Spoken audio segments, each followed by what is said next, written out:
Selamat datang di Beetle Channel, semoga kita bahagia. Jangan lupa subscribe, like, komen dan share agar channel ini semakin berkembang. Terima kasih. Novel Kekuasaan dan Kekayaan, Bab 189.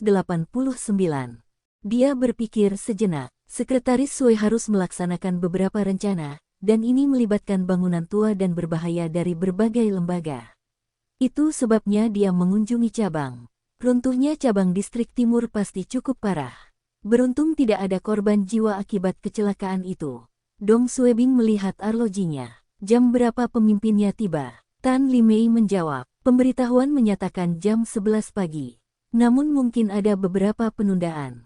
Sekretaris Xie dan anak buahnya telah pergi ke Biro Perindustrian dan Perdagangan pagi ini. Dong Suebing mengangguk dan pergi ke ruang pertemuan. Ruang pertemuan sudah disiapkan oleh Guo Panwei dan Chang Juan. Dong Suebing kemudian berangkat ke kafetaria kecil untuk memeriksa persiapan makan siang. Ada tepuk tangan meriah di luar kafetaria ketika konvoi Sekretaris Xie tiba. Pangkat Dong Suebing terlalu rendah untuk bisa menerima VIP. Dia juga sedang tidak mood untuk melakukannya. Dia berdiri di kafetaria yang lebih kecil dan melihat keluar. Dia bisa melihat Sekretaris Xie dan asistennya turun dari kendaraan. Hidung dan bibir Xie Guobang mirip dengan Xie Huilan. Dia memiliki pandangan yang tegas dan mata yang tajam. Dia mempunyai sikap yang mengesankan seperti seorang anggota Politbiro. Ini Sekretaris Xie. Dia sangat berbeda dalam kehidupan nyata dibandingkan dengan TV. Dong Suebing melihat sekelompok pemimpin di belakang Xie Guobang, dan Zhen Angwo menerimanya. Meski Dong Suebing kini berpacaran dengan Xie Huilan, ia masih belum diterima oleh keluarga Xie Huilan. Xie Guobang seharusnya tidak mengenalnya. Kepala Dong, Wakil Direktur Zeng dari Biro ke-6 tiba-tiba muncul di kafetaria. Dia berjalan mendekat dan bertanya dengan lembut. Para petinggi tidak menyetujui transfer Anda. Dong Suebing menghela nafas. Ketua Zeng menolak melepaskan saya. Tidak ada yang bisa saya lakukan mengenai hal itu. Wakil Direktur Zeng menepuk bahu Dong Suebing. Apa rencanamu? Rencana apa yang bisa kumiliki? Saya pikir saya tidak akan pernah bisa meninggalkan keamanan negara. Anda masih muda dan akan memiliki banyak peluang di masa depan. Dong Suebing menggelengkan kepalanya. Dia hampir berselisih dengan Zhen Angwo sekarang. Apa yang dijanjikan Zhen Angwo kepadanya mungkin tidak akan menjadi kenyataan, apalagi mendapatkan peluang di masa depan. Setelah melewatkan kesempatan ini, Dong Suebing mungkin harus tetap berada di keamanan negara selama sisa karirnya. Di sisi lain cabang, Sekretaris Xie dan rombongannya memasuki gedung utama. Mereka tetap di dalam selama hampir 1 jam. Saat itu sudah jam makan siang, dan para anggota staf sedang berada di kafetaria utama untuk makan siang. Kantin yang lebih kecil masih kosong. Ada beberapa meja kosong untuk Sekretaris Xie dan para pemimpin lainnya. Zhen Angwo berbisik kepada asisten Sekretaris Xie. Sekretaris Sen, apakah Sekretaris Xie punya rencana untuk makan siang? Kami telah menyiapkan makan siang untuknya di kafetaria yang lebih kecil. Sekretaris Sen berjalan mendekat untuk berbicara dengan Sekretaris Xie. Xie Guobang masih memandangi bangunan-bangunan tua di cabang. Dia menoleh ke asistennya dan berkata, "Ayo pergi ke kafetaria utama." Zhen Angwo tidak terkejut. Dia tahu banyak pemimpin lebih suka makan malam dengan anggota staf biasa. Hal ini untuk menggambarkan citra bahwa mereka dekat dengan masyarakat di lapangan. Dia menoleh ke Yan Lei. Suruh staf umum mengosongkan ruang di kafetaria utama sekarang. Sekretaris Partai Xie akan makan siang di sana. Yan Lei berlari ke kafetaria yang lebih kecil. Dong Suebing dan Wakil Direktur Biro ke-6 masih mengobrol. Yan Lei melihat mereka dan mengerutkan kening. Ketua Dong, kamu sangat bebas. Ayo cepat. Sekretaris Partai Xie dan para pemimpin kota pergi ke kafetaria utama untuk makan siang. Kepala Zhen meminta orang-orang kantor urusan umum Anda untuk mengubah keadaan sekarang. Dong Suebing masih kesal, dan ketika dia mendengar Yan Lei menyebut Zhen Angwo, dia menjawab dengan dingin. Sejak kapan aku bebas? Saya tidak perlu memperhatikan makanannya. Yan Lei menunjuk ke arah Dong Suebing dengan marah. Saya tidak punya waktu untuk berdebat dengan Anda.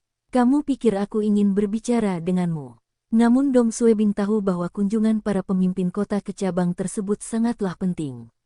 Bahkan Menteri Lui tidak bisa dibandingkan dengan orang nomor 1 di komite partai kota. Dia mengabaikan Yan Lei dan pergi ke kafetaria utama untuk meminta beberapa orang membantunya membawakan meja. Ia meminta beberapa staf yang sedang makan untuk pindah ke meja lain yang berjarak sekitar 5 meter. Setelah beberapa saat, Xie Guobang memasuki kafetaria. Kafetaria utama terasa seperti seseorang menekan tombol mute. Semua orang diam-diam memandang Xie Guobang. Xie Guobang melihat ke langit-langit dan berkata, "Saya telah mengunjungi distrik timur. Meskipun kondisi bangunan di sini sedikit lebih baik, namun kondisinya masih buruk."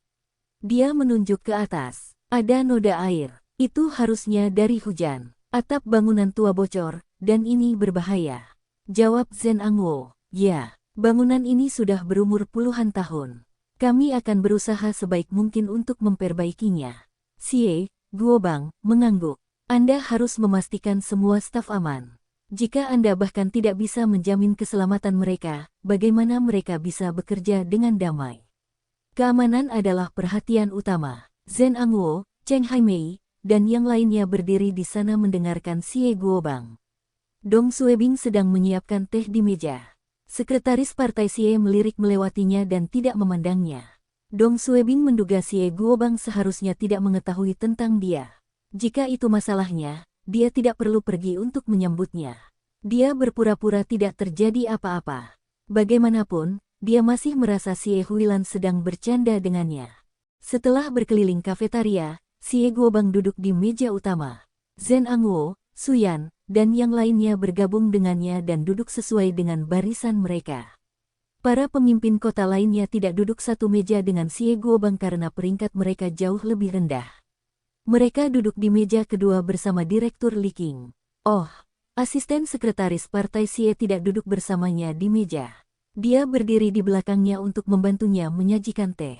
Yan Lei ingin membuat sekretaris Partai Xie terkesan. Dia menyajikan hidangan itu perlahan-lahan dan memberitahunya nama hidangan itu. Dong Suebing sudah kehilangan minat pada pekerjaannya. Tetapi ketika dia melihat Suyan menatapnya, dia tetap pergi ke dapur untuk membantu menyajikan hidangan. Dia tidak memberitahu sekretaris Partai Xie nama hidangan tersebut ketika dia menyajikannya. Pemindahannya dibatalkan dan dia tidak berminat melakukan pekerjaannya. "Hidangan apa ini?" Sekretaris Partai Xie tiba-tiba bertanya. Dong Suebing berhenti sejenak dan menjawab, "Ini kue berbentuk siput." Dong Suebing lah yang merencanakan menunya. Dia juga besar di Beijing dan mengetahui semua makanan ringan ini dengan baik. Xie Guobang berbalik dan melihat ke arah Zhen Angwo. "Kafetaria Anda menyajikan makanan enak. Kue berbentuk siput gula sulit dibuat." Zhen Angwo tidak tahu apakah sekretaris Partai Xie menyalahkannya karena menyiapkan makan siang mewah. Yan Lei melihat sekretaris Partai Xie berbicara dengan Dong Suebing dan merasa cemburu. Dia segera berjalan dan meletakkan hidangan berikutnya di atas meja. Bubur teratai 8 harta karun. Setelah beberapa saat, semua hidangan disajikan. Itu tidak dianggap sebagai makan siang yang mewah, tapi cukup layak. Suyan tahu menu makan siang disiapkan oleh Xiao Dong dan mengangguk. Dia masih sangat yakin dengan pekerjaan Xiao Dong. Mungkin ada berbagai macam hidangan, tapi harganya tidak mahal. Hidangannya hanya membutuhkan lebih banyak efek untuk disiapkan, dan bahan-bahannya murah. Akan berlebihan jika mereka menyajikan sirip hiu atau abalon kepada pemimpinnya. Para pemimpin mungkin merasa cabangnya membuang-buang uang dan tidak akan menyukainya. Duduk dan makan bersama. Xie Guoban memandang Yan Lei dan Dong Suebing. Yan Lei segera menjawab, "Saya akan makan siang di sana." Pangkatnya terlalu rendah untuk makan bersama sekretaris partai dan para pemimpin lainnya di meja itu. Dong Suebing dengan lesu menjawab, "Saya juga akan makan siang di sana." Dia tidak menunjuk ke meja kedua. Dia sedang melihat anggota staf lain di kafetaria, kata Xie Guobang. "Duduk saja di sini. Ini hanya makan siang biasa. Sekretaris partai kota telah membuat undangan 2 kali, dan ini tidak sopan." Dia harus berusaha menunjukkan bahwa dia dekat dengan staf berpangkat lebih rendah. Suyan memandang sekretaris partai Xie dan kemudian memberi isyarat mata kepada Dong Suebing. Dong Suebing berpikir sendiri, ini adalah perintah dari para pemimpin. Bagaimana mungkin saya tidak duduk? Dia ragu-ragu sejenak dan hendak duduk di kursi di depannya. Tapi Yan Lei segera duduk di kursi di depan Dong Suebing. Dong Suebing tertegun dan melihat ke samping. Itu adalah satu-satunya kursi yang kosong. Wajahnya langsung menjadi hitam. Zhen Angwo mengenal Dong Suebing, dan Yan Lei tidak menyukai satu sama lain dan takut sifat buruk Xiao Dong akan berlaku lagi. Xiao Dong, seharusnya ada 2 hidangan lagi, kan? Pergi ke dapur dan periksa apakah sudah siap. Dong Suebing akan meledak. Brengsek, mengapa sekretaris Anda harus duduk, dan saya harus menyajikan hidangan? Semua orang di sini boleh duduk kecuali sekretaris Anda. Tidak bisakah kamu melihat sekretaris partai Xie masih berdiri, sial? Apakah kamu mencoba membuatku terlihat buruk? Zhen Angwo mengerutkan kening saat melihat ekspresi Dong Suebing. Sekretaris partai mengundang Anda duduk karena dia sopan. Menurutmu dia serius? Semua orang di kafetaria sedang melihat Dong Suebing. Semua orang tahu ketua Xiao Dong dan sekretaris Yan memiliki perbedaan. Tapi tiba-tiba, Xie Guobang mengerutkan kening dan menoleh ke asistennya. Bawakan kursi. Sekretaris Sen tertegun sejenak dan dengan cepat membawa sebuah arang. Dia ingin meletakkan kursi di samping Yan Lei, tapi Xie Guobang menunjuk ke ruang kosong di sampingnya. Di sini, sekretaris Sen tidak berkata apa-apa dan meletakkan kursi di sampingnya. Kemudian Xie Guobang melambai ke Dong Suebing. Dong Suebing, datang dan duduk di sini. Tidak ada yang menyangka sekretaris partai Xie akan mengatakan ini. Saat Xie Guobang mengatakan ini, semua orang terkejut. Apa kata sekretaris partai kota? Dong Suebing. Tidak ada yang menyebut nama Dong Suebing. Mereka hanya memanggilnya Xiao Dong atau Kepala Dong.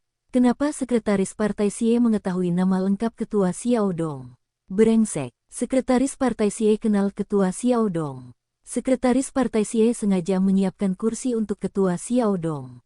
Zhen Angwo, Suyan, Cheng Haimei, dan pemimpin cabang lainnya tercengang. Pikiran pertama yang terlintas di benak mereka adalah, bagaimana Xiao Dong bisa mengenal sekretaris partai Xie. Mereka berpikir sejenak dan terkejut dengan kemungkinan alasannya. Semua orang berbalik dan memandang Zhen Angwo. Zhen Angwo juga memikirkannya. Dia menarik napas dalam-dalam. Dia tahu sekretaris partai kota tidak akan mengundang seseorang yang berpangkat lebih rendah untuk makan siang bersamanya. Dia tidak akan pernah mengatur orang itu untuk duduk di sampingnya. Sekretaris partai Xie melakukan ini sebagai peringatan kepada Zhen Angwo.